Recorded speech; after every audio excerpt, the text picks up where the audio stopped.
अस्सलाम वालेकुम। कैसे हो दोस्तों? टिक टाक हो? उम्मीद है कि आप सब लोग टिक टाक से होंगे। आज हमारा टॉपिक है what is liability, what we owe का मतलब है कि हमने जो कुछ कैश की मद में या गुड्स की मद में या रॉ मटेरियल की मद में हमने जो चीज़ उधार पे लिए है ना, उसको वापस हमने रिटर्न करना होता है, यानी वापस करना होता है।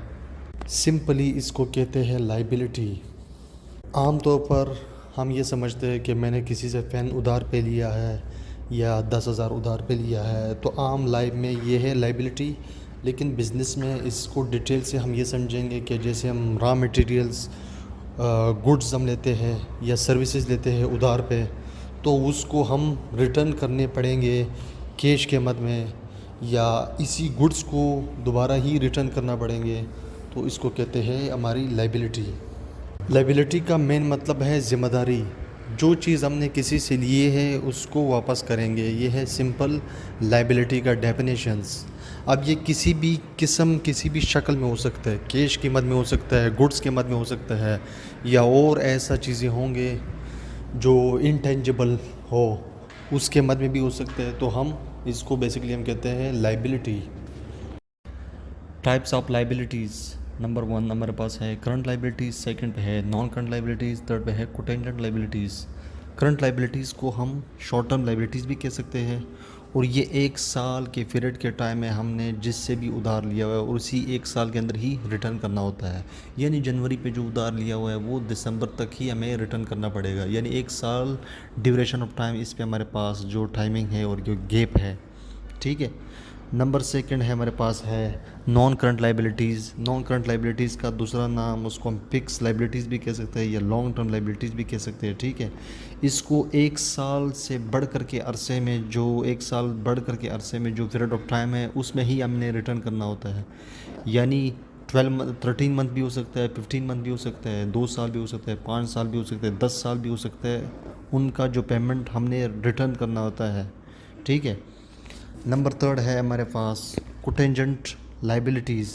कंटिजेंट लाइबिलिटीज़ हमारे बेसिकली डिपेंड ऑन हमारी फ्यूचर जो इवेंट्स होगा, मतलब किसी कंपनी के साथ हमारे पास केस चल रहा होगा या कोई मामला चल रहा होगा, तो अगर हम फ्यूचर में वो जीत जाते हैं तो हो सकता है हमें कुछ उसमें मिल जाए, या हो सकता है हमें इसमें कुछ पेमेंट करना पड़े उस केस को सॉल्व करने के लिए।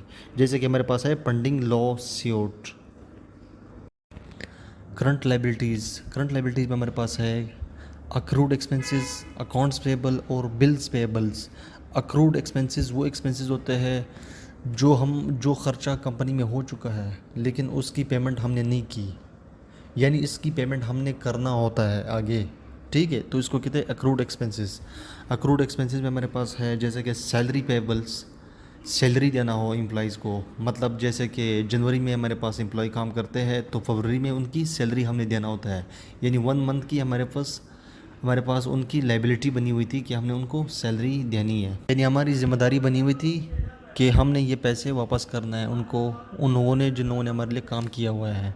सेकंड पे है अकाउंट पेबल्स, जिससे हमने पैसे लिए गए उसको हमने ही वापस करना है। थर्ड पे है बिल्स पेबल्स।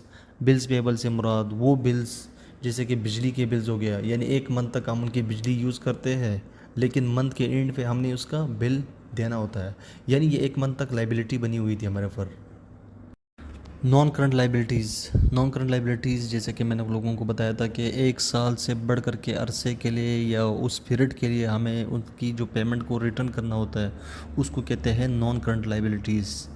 ठीक है। इसमें हमारे पास है long term loan. Long term loan हमने जैसे कि बैंक से हम उधार लेते हैं कंपनी के लिए। ठीक है। इसी तरह लीजेस, यानी ज़मीन हमने लीज़ पे लिया हो 100 साल तक, 20 साल तक, 30 साल तक। ठीक है। इसी तरह है हमारे पास है पेंशन लाइबिलिटीज़। पेंशन लाइबिलिटीज़ वो लाइबिलिटीज़ होते हैं जैसे कि हम एम्प्लॉयज़ की सैलरी में कुछ हिस्सा को हम हर मंथ इसकी कटौती करते हैं, ताकि जब एम्प्लॉयज़ यहाँ से छोड़ते हैं तो उनको एज अ पेंशन के तौर पे हमने उसको पैसे देने होते हैं इकट्ठे, ताकि वो अपना काम आगे कर सके।